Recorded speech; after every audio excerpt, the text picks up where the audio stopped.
రాజకీయాల్లో రాజకీయ పార్టీలు వేసే ఎత్తుగడలు ఒక రకంగా కుటుంబాల్లో చిచ్చును పెడతాయి, పార్టీలను చీల్చేస్తాయి. అంటే కాంగ్రెస్ పార్టీ గురించి చెప్పుకోవాలంటే తాజాగా జగన్మోహన్ రెడ్డి గారు నిన్న తిరుపతిలో చేసిన వ్యాఖ్యలు విభజించు పాలించు అనే సిద్ధాంతంతోనే కాంగ్రెస్ పార్టీ ముందుకెళ్తుంది. ఒకప్పుడు వివేకానంద రెడ్డి గారిని ఉపయోగించి తన కుటుంబంలో అప్పట్లో చీలిక తెచ్చే ప్రయత్నం, ఇప్పుడు మళ్ళీ షర్మిల గారితో కుటుంబంలో చీలిక తీసుకొచ్చి రాజకీయం చేసే ప్రయత్నం కాంగ్రెస్ పార్టీ చేస్తుంది అనేది.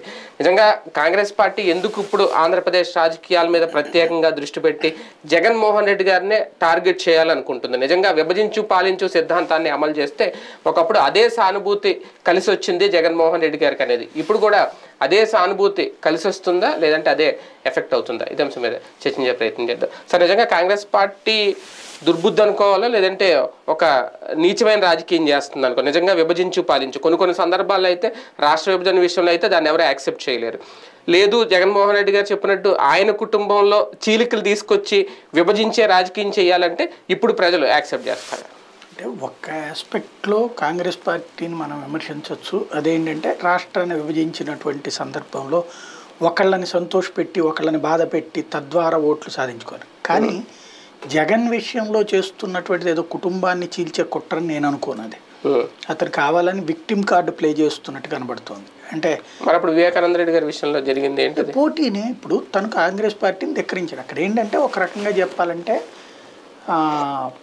ఆత్మగౌరవమా అహంకారమా, అంటే ఈ ఒక స్టేజ్కి పోయినటువంటి, ఇప్పుడు ఫర్ ఎగ్జాంపుల్ జగన్మోహన్ రెడ్డి ఉన్నాడండి, తను కింద ఉన్నటువంటి వాడు మాట వింటలేదు, ఏం చేస్తున్నాడు, తీసి పక్కన పెట్టట్లేదా?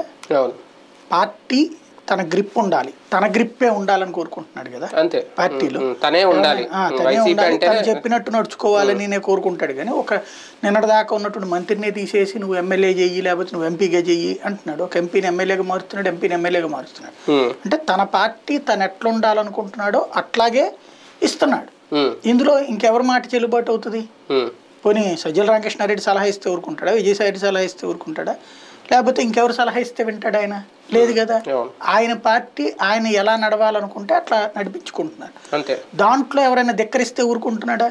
సస్పెండ్ చేయాలా కోటరెడ్డిని లేకపోతే వాళ్ళని. కాబట్టి ఆయన సొంత పార్టీకి అట్లా ఉన్నప్పుడు మరి కాంగ్రెస్ పార్టీ అధిష్టానం, అది గాంధీల సొంత పార్టీ ఓ రకంగా. అందులో ప్రజాస్వామ్యం ఇట్లాంటి అవన్నీ మామూలే వినడానికి బాగుంటాయి.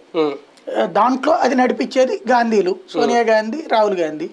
ఇక్కడ ఈయన తన కింద వాళ్ళు తన మాట ఎట్లా వినాలని కోరుకుంటారో వాళ్ళ దృష్టిలో వీళ్ళు తన మాట వినాలని కోరుకున్నారు. రాజశేఖర రెడ్డి చనిపోయాడు, రాజశేఖర రెడ్డి కుటుంబానికి ఇచ్చాం కదా, ఓ ఎంపీ సీట్ ఇచ్చాం, ఒక ఆయన ముఖ్యమంత్రిని చేసాం, అబ్బాయిని ఎంపీని చేసాం, వాళ్ళ తమ్ముడికి ఎంపీ చేసాం, ఇంకేంటి తక్కువ మేము చేసింది అనే లెక్కన ఉంటుంది. కానీ వైఎస్ కుటుంబాన్న కాంగ్రెస్ పార్టీ ఆస్త, వైఎస్ రాజశేఖర రెడ్డి కుటుంబాన్ని లేదంటే ఇప్పుడు జగన్మోహన్ రెడ్డి గారిని ఎందుకు పనిగట్టుకుని కాంగ్రెస్ పార్టీ టార్గెట్ చేస్తుంది అంటే? అట్లెందుకు అనుకోవాలా? ఇప్పుడు మొన్నటిదాకా కేసీఆర్ని టార్గెట్ చేయలేదా ఏంటి?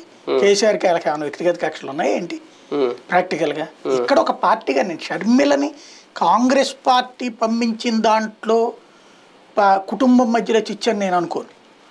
అది రాజకీయ కోణమే. షర్మిలకి ఆ పదవి తీసుకుని తన అన్నను టార్గెట్ చేసే విషయంలో మాత్రం వ్యక్తిగత స్పర్ధ ఉంటుంది కొంత. కానీ పార్టీ పంపించింది మాత్రం వీళ్ళ కుటుంబం లేదో చిచ్చు పెట్టాలని అయితే నేను అనుకోవట్లేదు. ఆల్రెడీ చిచ్చు వచ్చిన తర్వాత కాంగ్రెస్ పార్టీ వాడుకుంటుందా? అంతే. కాంగ్రెస్ పార్టీలో నేమో చిచ్చు ఉంది. ఇప్పుడు సోనియా గాంధీ తోడికోడలే కదా మేనకా గాంధీ, ఎక్కడ ఉంది? భారతీయ జనతా పార్టీలో ఉంది. సోనియా గాంధీ కొడుకే కదా అయ్యేది వరుణ్ గాంధీ, ఎక్కడున్నాడు? భారతీయ జనతా పార్టీలో ఉన్నాడు. వాళ్ళ దగ్గరనే చిచ్చులు ఉన్నాయి. అప్పుడు భారతీయ జనతా పార్టీ మా కుటుంబంలో చిచ్చు పెట్టిందని చెప్తుంది ఆవిడ? లేదు కదా. వాళ్ళకి అక్కడ దిక్కు నువ్వు ఇవ్వలేదు షెల్టర్, వాళ్ళు షెల్టర్ ఇచ్చారు. ఇక్కడ వైసీపీలో నువ్వు షెల్టర్ ఇవ్వలేదు కాబట్టి కాంగ్రెస్ షెల్టర్ ఇచ్చింది. తప్పెందుకు అవుతుంది అందులో? ఒకప్పుడు అంటే వైఎస్ఆర్ కుటుంబం అంటే కాంగ్రెస్ కి పని చేశారు ఒకప్పుడు. అప్పట్లో జగన్మోహన్ రెడ్డి గారు ఎంపీగా చేసిన, రాజశేఖర్ చేసిన. ఇప్పుడు పార్టీని వదిలొచ్చారనే కక్ష ఆ నేపథ్యంలో ఈ కుట్రలో కాంగ్రెస్ చేస్తుందేమో అని అనుకోకూడదు? అట్లెందుకు అనుకోవాలి? ఇప్పుడు అతను ఎవరు, శరద్ పవారు అట్లాగే బయటకు వచ్చాడు. మరి అదే కాంగ్రెస్ పార్టీ అతనితోనే పొత్తు పెట్టుకుని నడుస్తుంది. అక్కడ మమతా బెనర్జీ అదే కాంగ్రెస్ పార్టీ నుంచి బయటకు వచ్చిన సొంతగా పార్టీ పెట్టుకుంది. ఇప్పుడు బాబా అమ్మమ్మ ఓ 2 సీట్లు పడే తల్లి అని అడుక్కుంటున్నారు వాళ్ళు. ఏమంటాం అక్కడ ప్రాక్టికల్గా? వాళ్ళు వీళ్ళతో కలిసి కూడా పనిచేస్తున్నారు కాంగ్రెస్తో. కాంగ్రెస్ను తొక్కేశారు ఒక వాళ్ళకి గత్యంతరం లేని స్థితికి వచ్చినప్పుడు మళ్ళీ కాంగ్రెస్తో పొత్తు పెట్టుకున్నారు. ఇప్పుడు జగన్ ఆ పరిస్థితికి రావాలని వాళ్ళు కోరుకుంటున్నారు. జగన్ బలహీన పడితే, జగన్ ఓడితే అప్పుడు తమతో పొత్తుకి సచ్చినట్టు వస్తాడు. ఎందుకంటే కాంగ్రెస్ ఓటే జగన్కి టర్న్ అయింది కాబట్టి జగన్ నుంచి కొంత ఓట్లు గెలిస్తే అప్పుడు రేపు పొద్దున్న జగన్ ఇప్పుడు 5 ఓట్లు తగ్గినాయి అనుకోండి, 10% ఓట్లు తగ్గినాయి అనుకోండి, 10% ఓట్లు తగ్గితే కనుక అప్పుడు రేపు పొద్దున్న తన అధికారంలోకి రాలేకపోతే నెక్స్ట్ అధికారంలోకి రావాలంటే సచ్చినట్టు తమ మద్దతుతోనే రావాల్సి, అంటే తమతో కలిసి పోటీ చేయాల్సి వస్తుంది. లైక్ మహారాష్ట్రలో కాంగ్రెస్ పార్టీతోనే శరద్ పవార్ వెళ్తున్నాడు. ఆ టైప్లోకి జగన్ని తీసుకురావాలి. ఎందుకంటే బెంగాల్లో అయితే వాళ్ళ వల్ల కావట్లా, ఉత్తరప్రదేశ్లో వాళ్ళ వల్ల కావట్లా, కాబట్టి మహారాష్ట్రలో వాళ్ళ వల్ల అవుతుంది. కాంగ్రెస్ నుంచి బయటకు వచ్చినటువంటి శరద్ పవార్ ఇండివిజువల్గా ఎదుగుతూ ఒక స్టేజ్ దగ్గరకు వచ్చాక కాంగ్రెస్ దెబ్బలు తట్టుకోలేక సరెండర్ అయిపోయాడు. ఇప్పుడు అందుకని కాంగ్రెస్ ఎన్సీపీ సంకీర్ణ సర్కారే వస్తుంది కానీ విడిగా లేదు. పెద్ద నాయకం శరద్ పవార్కి ఇచ్చారు స్టేట్లో, కానీ జాతీయ స్థాయిలో కాంగ్రెస్ పార్టీకి ఆ శరద్ పవార్ మద్దతు ఇస్తున్నాడు. ఇక్కడ జగన్ ఎదుగుండాలి, తమకి ఒదిగుండాలి. గతంలో వదగలేదు కాబట్టి తీసుకెళ్లి జైల్లో వేసి చూపించారు. తన కుటుంబంలో ఉన్న వ్యక్తులనే బయటకు తీసుకొచ్చి సపోర్ట్ చేస్తే జగన్మోహన్ రెడ్డి గారిని గద్దె దించడానికో వైసీపీని టార్గెట్ చేయడానికి వీలవుతుంది అని కాంగ్రెస్ కుట్రలు పన్నట్లేదా అప్పటి నుంచి ఇప్పటి వరకు? అది కుట్ర ఎందుకు అవుతుంది అంటున్నా, అవుతుంది, వ్యూహమే అవుతుంది. అంటే రాజకీయ ఎత్తుగడ. ఇప్పుడు సరైన ప్రత్యర్థి ఎవరు, సరైన సమఉజ్జి ఎవరు అని చూస్తుంది ఏ రాజకీయ పార్టీ అయినా సరే. ఇప్పుడు రావణాసురుడిది తన చావుకి లెక్క ఎవరు చెప్పారు? తనకున్నటువంటి సూక్ష్మం, తను చంపడానికి ఉన్నటువంటి అతనికి ఉన్నటువంటిది ఏంటి, ఎన్నిసార్లు తలకాయలు నరికినా మళ్ళీ మళ్ళీ తలకాయలు పుట్టుకొస్తూనే ఉన్నాయి. అతనిలో ఉన్న శక్తి అది దేవుడి దగ్గర తీసుకున్న వరం. కానీ అతని ప్రాణం ఎక్కడ ఉంది? నాభిలో ఉంది. అక్కడ దానికి కొట్టాలి అని ఎవరు చెప్పారు? ఈ విషయం చెప్తే తెలుస్తుంది. అంటే ఇంటి గుట్టు, అందుకే కదా ఇంటి గుట్టు చేటు చేసావు కదరా అనేది. అట్లాంటి ఇంటి గుట్టు ఎవరికి ఉంది? ఇప్పుడు జగన్మోహన్ రెడ్డిని కొట్టగలిగిన సామర్థ్యం చంద్రబాబు వల్లే కావట్లే. చంద్రబాబు వల్ల కాక పవన్ కళ్యాణ్ ఎంట పెట్టుకు తిరుగుతున్నాడు. వీళ్ళిద్దరి వల్ల కాక భారతీయ జనతా పార్టీని బతిలో ఆడుకుంటున్నారు. అలాంటి స్థితిలో ఇక్కడ జగన్ని కొట్టాలంటే ఎట్లా సాధ్యం అవుతుంది ఇండివిజువల్ గా? అలాగని షర్మిల కూడా అంత శక్తి సామర్థ్యాలు ఉన్న శక్తివంతురాల జగన్మోహన్ రెడ్డి గారు. కాంగ్రెస్ పార్టీకి అది దాన్ని ఏమంటారు, ఏమీ లేని చోట ఆమోదవృక్షమే మహావృక్షం. కాబట్టి ప్రస్తుతానికి అంటే అప్పుడు ఇప్పుడు చూసుకుంటే ఒకసారి అంటే ఓకే, ఇప్పుడు కిరణ్ కుమార్ రెడ్డి లాంటి వాళ్ళు ఇప్పుడు లేరు అనుకోండి, అప్పుడు ఉన్నారు. ఇంకా చాలా మంది ఉన్నారు, పల్లవరాజు ఉన్నారు, హర్ష్ కుమార్ ఉన్నారు, తులసిరెడ్డి ఉన్నారు, లేదంటే మన ఆయన రఘువీరారెడ్డి అప్పుడు పీసీసీ చీఫ్గా చేసిన వాళ్ళు ఉన్నారు.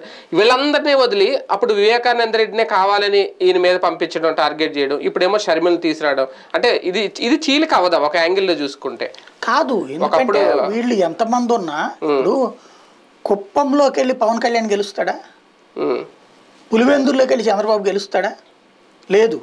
అది దాన్ని ఏమంటారు, చెరువులో ఏనుగెళ్ళినా కూడా మొసల ముందు బలాదూరే.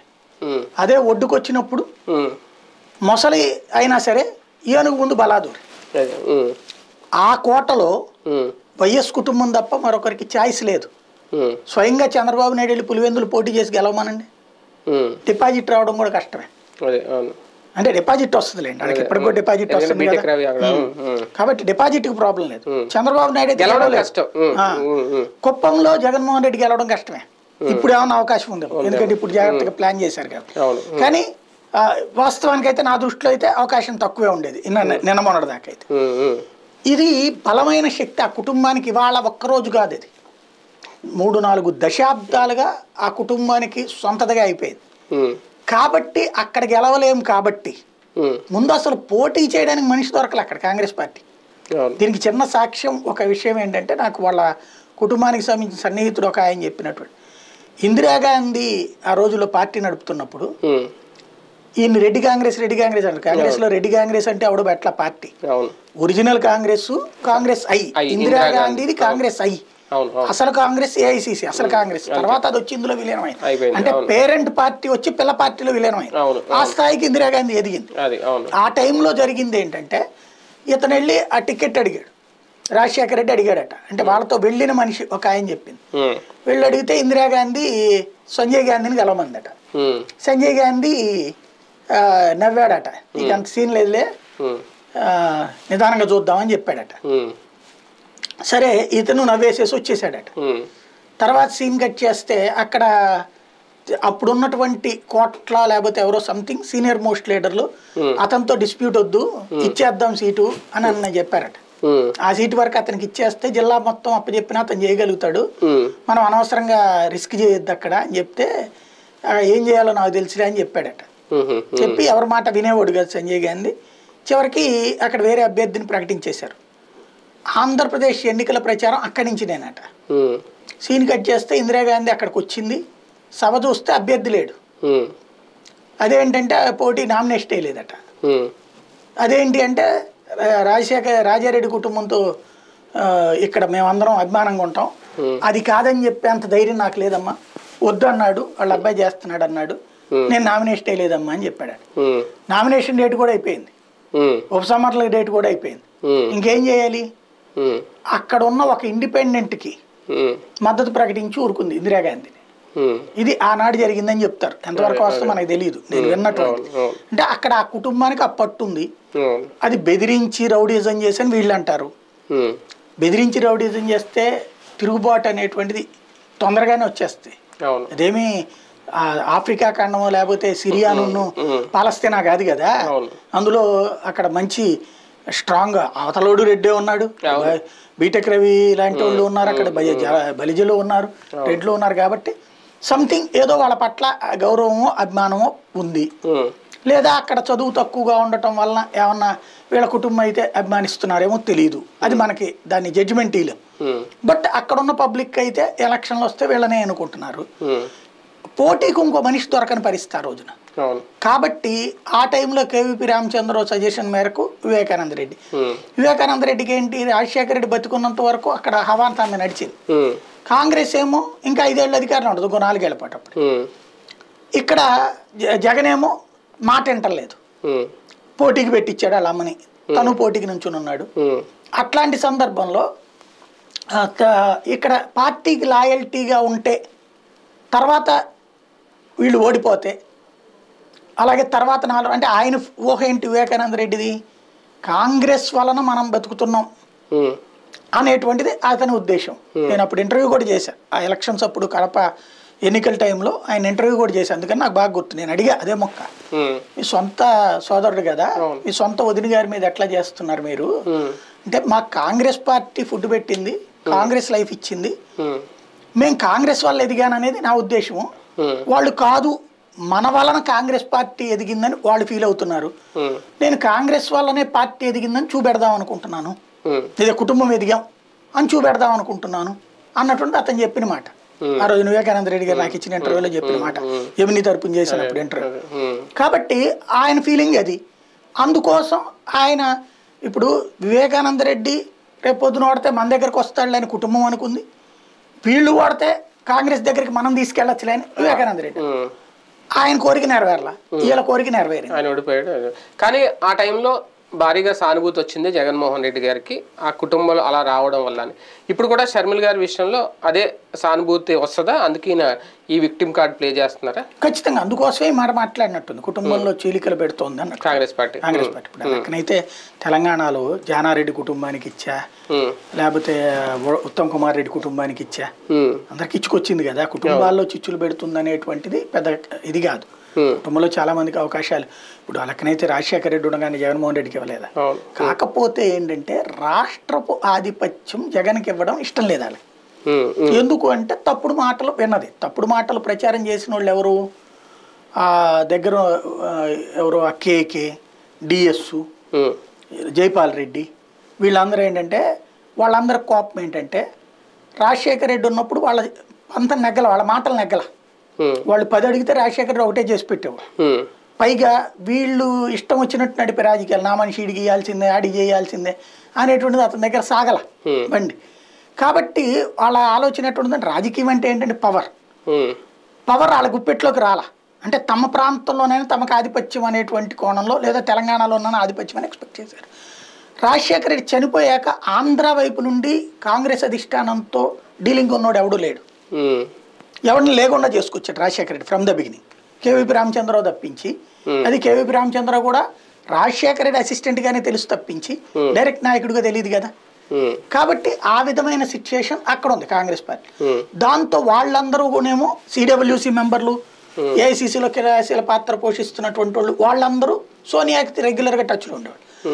రోజు విషయం చెబుతుంటే ఏముంటుంది, వాళ్ళందరికీ ఏంటి రాజశేఖర రెడ్డి మీద ఒక అసూయ, మాకంటే జూనియరు లేకపోతే మాతో సమానమైనోడు ఇట్లా ఎదిగిపోవడం ఏంటి ముఖ్యమంత్రి అనేటువంటిది వాళ్ళకి మంట. ఇప్పుడు రేవంత్ రెడ్డి మీద మంట రాలా వీళ్ళందరికీ, అట్లాంటిది. అయితే ఇక్కడ సోనియా గాంధీకి ఉండే మైనస్ అలా ఏంటంటే ఇందిరాగాంధీకి గ్రౌండ్ రిపోర్ట్ ఉండేది, సోనియా గాంధీకి అది లేదు. ఆ చుట్టూ ఉండే తాబేదారుల మాటలే నమ్ముతుంది. వాళ్ళందరూ కూడా రాజశేఖర రెడ్డి ఎట్లయితే నీకు ఏకుమేక అయ్యాడు, రాజశేఖర్ నిజంగా ఏకుమేక అయ్యాడా, ఏం లేదు. సోనియాకి అపర విధేయుడు రాజశేఖర రెడ్డి, పూర్తి విధేయత ప్రకటించాడు. కాకపోతే రాజకీయంగా తన ధోరణిని ఎక్స్ప్రెస్ చేసేవాడు. మనమేమి ఎవరికి దాసోహం అక్కర్లేదమ్మా, వీళ్ళందరూ ప్రెషర్ చేసింది ఏంటి, వాళ్ళతో పలుకుబడి పెంచుకోవడం కోసం. టీఆర్ఎస్తో మళ్ళీ పొత్తు పెట్టుకుందాం, కమ్యూనిస్టులో మళ్ళీ పొత్తు పెట్టుకుందాం, చంద్రబాబు నుంచి మేము వెనక్కి తీసుకొస్తాం అంటే వాళ్ళేంటి సోనియా గాంధీ దగ్గర మేమే గెలిపిస్తున్నామని బిల్డప్ ఇచ్చి వాళ్ళు గ్రిప్ తెచ్చుకోవాలని వాళ్ళ ప్రయత్నం. ఏ కేంద్ర మంత్రి పదవులో ఏ కొట్టేయచ్చని వాళ్ళ ప్లాన్. రాజశేఖర రెడ్డి ఏమన్నాడు రెండోసారి, నన్ను నమ్మమ్మా, నాకు ముఖ్యమంత్రి పదవి ఇచ్చావు, క్రిందసారి గెలిచాం, మీ పేరుతోనే గెలిచా, ఈ ట్రిప్ కూడా మీ పేరుతో నేను గెలిపిస్తా, రాష్ట్ర విభజన వద్దు, జై ఆంధ్ర అని చెప్పండి. మీరు చూడండి 2004లో జై ఆంధ్ర జై తెలంగాణ, 2014లో 2009లో జై ఆంధ్రప్రదేశ్ అంది నినాదం సోనియా గారు, జై ఆంధ్రప్రదేశ్ అంది ఆవిడ. అంటే ఆ నినాదాన్ని పక్కన పెట్టించాడు, టీఆర్ఎస్ తో పొత్తు పక్కన పెట్టించాడు, ప్లస్ అక్కడికి వెళ్తే వీసాలు పాస్పోర్ట్లు కావాలని అడిగాడు. ఇదంతా వాళ్ళకి మండింది, తెలంగాణ వాళ్ళకి మండి రాజశేఖర రెడ్డిని మీదన విపరీతమైన ద్వేషం పెంచుకున్నారు. ఆ ద్వేషం ఇతని మీదన బాగా విషయాన్ని చిమ్మారు. సోనియా గాంధీ అది నమ్మింది. ఆ నమ్మకం వల్ల ఇతన్ని ఏమంది, నువ్వు ఇప్పుడే వద్దు ముఖ్యమంత్రి, లాస్ట్లో నీకు కేంద్ర మంత్రి సహాయ మంత్రి పదవి ఒకటి ఇస్తాం, నువ్వు ముందు ఎక్స్పీరియన్స్ అవుదు కానీ ప్రభుత్వం ఎట్ట నడపాలి ఇది, ఆ తర్వాత నీకు ముఖ్యమంత్రి పదవి ఇస్తాం మేము చివరిలో అంది. జగన్మోహన్ రెడ్డి ఏమన్నాడు, మీరు ఇవ్వకపోతే శాంతమే బాకండి, అభ్యంతరం లేదు. ఎందుకంటే చివరిలో ఇస్తే ఈలోపు మొత్తం నాశనం చేశాక నేను వచ్చి లాస్ట్ 1 year డెవలప్ ఇదే సీఎం అంటే ఈ ఫెయిల్యూర్ అంతటి నేను క్యారీ ఫార్వర్డ్ చేయాలి. తర్వాత ఓడిపోయినటువంటి ముఖ్యమంత్రి అని నానెత్తిన ముద్రేస్తారు. ఇస్తే ఇప్పుడు ఇవ్వండి, లేదా వదిలేయండి, నేను మా నాన్న చనిపోయినటువంటి దానికి ఇళ్ళకెళ్ళి వస్తాను, ఎళ్ళొచ్చేసేసి వాళ్ళని పలకరిచ్చేసి నేను నా ఎంపీ పదవి వరకే నేను చూసుకుంటా, నేను మిగతా వాటిట్లో ఇన్వాల్వ్ కాను అని అతను చెప్పాడు. కానీ ఈ దుష్ట చతుష్టయం అంటారు అప్పుడు ఈ నలుగురు కూడా, ఈ బ్యాచ్ వెళ్ళి ఆమెకి ఏం చెప్పారు, ఇతను కనుక అట్లా వెళ్తే మళ్ళీ రాజశేఖర రెడ్డి లాగా ఇతనికి ఒక బ్రాండ్ వచ్చేస్తుంది, అతను అట్లా వెళ్ళనివ్వకండి అని చెప్పాడు. అప్పుడు ఆవిడేం చెప్పింది, నువ్వు జిల్లాకో మీటింగ్ పెట్టుకో, ఆ మీటింగ్లో ఆ చనిపోయిన వాళ్ళ కుటుంబాలందరినీ పిలుచుకో, నువ్వు ఎంత ఇస్తావు, నువ్వు అంత ఇయ్యి, ప్రభుత్వం తరపున 2 లక్షలు ఇద్దామంది.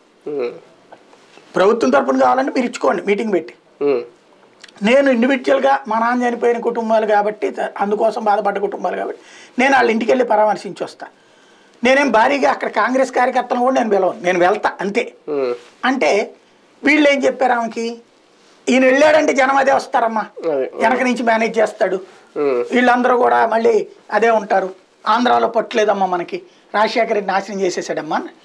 ఈ తప్పుడు మాటలు మాట్లాడే వాళ్ళ మాటలు ఆవిడ నమ్మింది. ఆ కారణంగా ఇక చివరికి ఇతను బయటికి వెళ్లాల్సి వచ్చింది. మెయిన్ ఏంటంటే జైల్లో పెట్టించాలన్నటువంటి నిర్ణయం అన్నటువంటిది ఆవిడ చేసిన అతిపెద్ద రాంగ్ స్టెప్. అది ఏంటి అంటే అహంకారం తెచ్చినటువంటిది. అంటే పార్టీ నా గ్రిప్లో ఉండాలి అనుకోవడం వరకు పోతే పోయాడని కాకుండా జైల్లో పడేయించడం ఆవిడ అహంకారం. కావాలని అప్పటిదాకా లేనటువంటి కేసులు పుట్టించి సృష్టించి జైల్లో పెట్టించడం ఆవిడ తప్పు. కుటుంబాన్ని చీల్చడం కోసం అని మాత్రం నేను అనుకోను. దాంట్లో ఒక రకంగా జగన్మోహన్ రెడ్డి గారికి షర్మిల సమబుజ్జి అని కాంగ్రెస్ పార్టీ భావిస్తుందా? ఈ దాదాపు ఒక 9.5 ఏళ్ళు, దాదాపు ఈ 10 ఏళ్లలో ఎప్పుడు కూడా కాంగ్రెస్ పార్టీని ఢీకొట్టే పరిస్థితి వస్తుందని జగన్మోహన్ రెడ్డి గారు ఊహించుండ్రు. అది కూడా షర్మిల రూపంలో వచ్చింది. కంప్లీట్ జీరో అయిపోయింది, పడుకుంది, అసలు ఆ పార్టీ మనకి పోటీయే కాదు అనుకుంటున్న టైంలో షర్మిల రూపంలో ఒక కొత్త పరిణామం. ఆయన ముందు సాక్షాత్కరించింది అంటే ఆయన కూడా ఇలా మాట్లాడారు అంటే అది నిజమేనా, సమవుజ్జి అని అనుకోవాలా? షర్మిలకి అంత సీన్ లేదు, సమవుజ్జి అని జనం కూడా ఫీల్ అవ్వట్లేదు. కాంగ్రెస్ పార్టీ కూడా ఫీల్ అవ్వట్లేదు. నేను చెప్పాను కదా, ఏమీ లేని చోట ఆమోదవృక్షమే మహావృక్షం. ప్రస్తుతం కాంగ్రెస్ పార్టీకి రఘువీరారెడ్డి శకం అయిపోయింది, శైలజానాథ్ శకం అయిపోయింది, రుద్రరాజు పద్మరాజు శకం అయిపోయింది. పార్టీ పేరు చెప్పుకుని ఆంధ్రాలో రాజకీయం చేయడం అసాధ్యం. ఎందుకు అంటే రాష్ట్ర విభజన అనేటువంటిది జనం మెదళ్లలో చాలా బ్యాడ్గా దాని మీదన అయిపోయింది. కాబట్టి ఇప్పుడు ఆ ఫెయిల్యూర్ కవర్ చేసుకోవాలంటే ఎవరి వలన పార్టీ విడిపోయిందో ఆ కుటుంబంలో నుంచి ఒక మనిషి వచ్చి వాళ్ళని తిట్టి వాళ్ళని డిమోరలైజ్ చేస్తే, జగన్మోహన్ రెడ్డిని ఆ కుటుంబంలో నుంచి వచ్చి డిమోరలైజ్ చేస్తే కొంత జనంలోకి వెళ్తుంది టాపిక్. ఇప్పుడు ఇన్ని రోజులు చర్చించామంటే గత 10 ఏళ్ల నుంచి కాంగ్రెస్ పార్టీ చర్చ కూడా లేనిది, ఈ 4 రోజులు చర్చించామంటే ఇది. ఇలాగ క్రమంగా వైసీపీని డిమోరలైజ్ చేసి దాంట్లో అది ఓడాలి, వీళ్ళ వల్లని కాదు, తెలుగుదేశం ఓడగొడుతుంది. దాంట్లో మన వంతు పాత్ర పోషించి జగన్ని దెబ్బ కొడితే భవిష్యత్తులో 2029 నాటికి మనం ఎదగచ్చు, అప్పుడు కాంగ్రెస్ మనల్ని పైకి లేపుద్ది అన్నటువంటి. అంటే తెలుగుదేశం పార్టీ అధికారంలోకి వచ్చింది అనుకోండి, తెలుగుదేశం జనసేన కలిపి అధికారంలోకి వస్తే ఇప్పుడు వీళ్ళ వైపుకి వస్తే వచ్చినట్టు, లేకపోతే కాంగ్రెస్కి పంపిస్తారు వాళ్ళే ఆ విధంగా. ఎందుకంటే పక్కన రేవంత్ రెడ్డి ఉన్నాడు కాబట్టి కాంగ్రెస్ పార్టీ తెలుగుదేశంల మధ్యన ఉన్నటువంటి స్నేహం కారణంగా ముందు కాంగ్రెస్ పార్టీ గనక జగన్ని దించిపెడితే కాగల కార్యంగా అందరిలో తీర్చినట్టు రేపు పొద్దున భవిష్యత్తులో షర్మిలకి కాంగ్రెస్ పార్టీని పికప్ చేసేటటువంటి పనిని వాళ్లే చేసి పెడతారు అన్నటువంటి ఉద్దేశంతో షర్మిలని వీళ్ళు కోరుకోగానే పంపించారు. కాంగ్రెస్ దీర్ఘకాలిక వ్యూహంతోనే ఉందని అనుకోవాలి ఖచ్చితంగా. అందుకే షర్మిల గారిని రంగంలో దింపారు. అంతే. రైట్, చూద్దాం మొత్తానికి ఈ పరిణామాలు సానుభూతి తీసుకొస్తాయా జగన్మోహన్ రెడ్డి గారికి, లేదంటే సమవుజ్జి కాదని చెప్పి షర్మిల కనీసం గెలుచుకోలేకపోయినా, డిపాజిట్లు తీసుకురాలేకపోయినా మళ్ళీ కాంగ్రెస్ పార్టీ పక్కకెళ్ళి నిద్రపోవాల్సిందేనా? చూద్దాం ఏం జరుగుతుంది.